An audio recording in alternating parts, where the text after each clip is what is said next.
The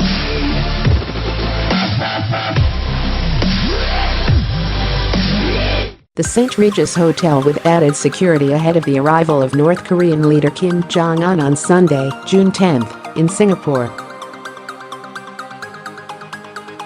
David Nakamura, The Post, Singapore. A crowd of curious onlookers has gathered beyond the perimeter of the heavily fortified street.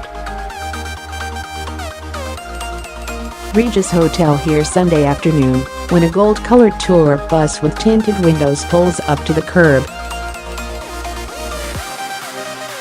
Out pop 24 men in dark business attire. "It's the running guys, in suits," a girl exclaims. The crowd murmurs. They're here to get a glimpse of one of the world's most villainous dictators, North Korea's Kim Jong-un, who is due any moment ahead of his historic summit with President Trump on Tuesday.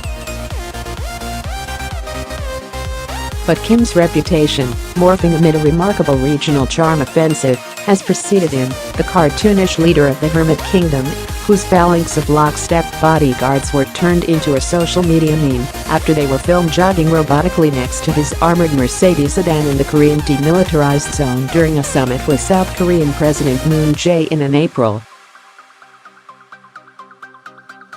Now, here they are, on the streets of a hyper-modern Southeast Asian financial hub, hustling into position outside a luxury five-star hotel just beyond a pedestrian-filled, upscale shopping corridor. They're dressed in dark baggy suits and ties with red lapel pins featuring the visages of Kim Jong-il and Kim Il-sung, the current leader's father and grandfather. A North Korean bodyguard awaits the arrival of leader Kim Jong-un on Sunday, June 10, outside the street. Regis Hotel in Singapore.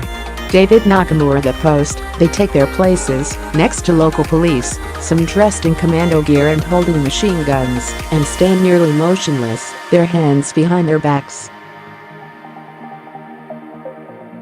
They are spaced out, just behind a row of concrete security barriers that were placed around the building a day earlier. "It's just incredible discipline. That guy hasn't moved at all," says a man in the crowd, gathered behind a metal security fence set up on the other side of the street to keep journalists and curious onlookers at bay. Kim, paranoid about threats to his safety, is said to have demanded significant security on his longest trip outside North Korea since taking power in 2011. The day is slightly overcast and muggy, with a slight breeze to cool things off. But as the crowd grows and waits, the collective body heat is making things more uncomfortable. On board, a young girl moans to her father, who has tried to convince her that she is about to witness history. "How long is it going to take?" He encourages her to be patient. An elderly woman, in a wheelchair, waves at herself with a paper fan. "I'm excited," a woman says to a friend. "I've never seen a North Korean before." "You've probably never seen an Ethiopian before," he replies. She concurs. A man and woman await the arrival of North Korean leader Kim Jong-un in Singapore on June 10, 2018. David Nakamura, The Post. But North Korea is different, mysterious, unknown. Kim's regional tour has taken him to China twice and across the border into South Korea.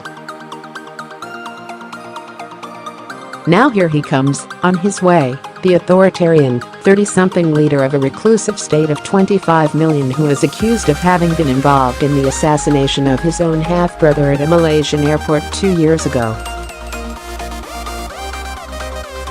That sibling, Kim Jong-un, often stayed at the St. Regis when he visited Singapore. How is one supposed to feel about such a man, and why does one wait for more than 2 hours in the heat and humidity for a chance to catch a glimpse of him? Singapore was selected as the site for the Trump-Kim summit because of its reputation as a neutral nation that maintains diplomatic relations with both countries and had proven itself capable of providing tight security for other high-profile international events.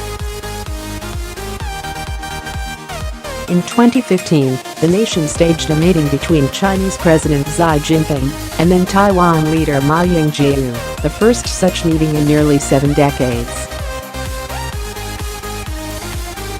Authorities have taken great care to prevent protests this week. Trump and Kim will meet at the secluded Capella Hotel on the resort island of Sentosa, just off Singapore's southern coast. Outside the St. Regis, the crowds are orderly, and there is no sign of protesters, nor any visible shows of Kim supporters, for that matter. The onlookers are just here, awaiting a small chance at witnessing history. "Dad, you said 5 minutes," the young girl says. "Okay, 5 more," he replies. He hands her an iPad, and she sits on the concrete sidewalk to play preloaded video games. Someone in the crowd checks his phone and announces that Kim has landed at Changi Airport and his motorcade is on the way. Before long, the men in dark suits begin shifting positions. 2 Singaporean police in combat gear appear and moved into the street. The traffic stops and a police motorcycle passes, then another. Finally, a car appears, then a black van, with television cameramen poking their torsos out of the sunroof, filming the motorcade behind them. The people in the crowd hold up their cell phones. And finally here it comes, a black Mercedes-Benz with dark-tinted windows and a North Korean flag on the front.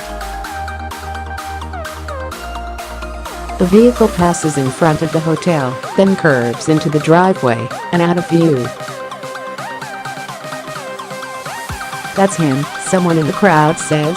But Kim cannot be seen inside. A white van stops, and out popped members of North Korea's state media.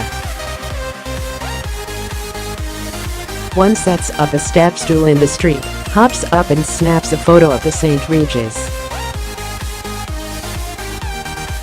Behind a row of potted lady palms that the hotel staff had assembled to help keep Kim's movements private, news camera capture from afar images of the bodyguards jogging beside Kim's limo in the driveway. But for the crowd outside, the show is over and it's time to disperse. A few linger to take pictures with the hotel in the background, a keepsake to remember their small part in history.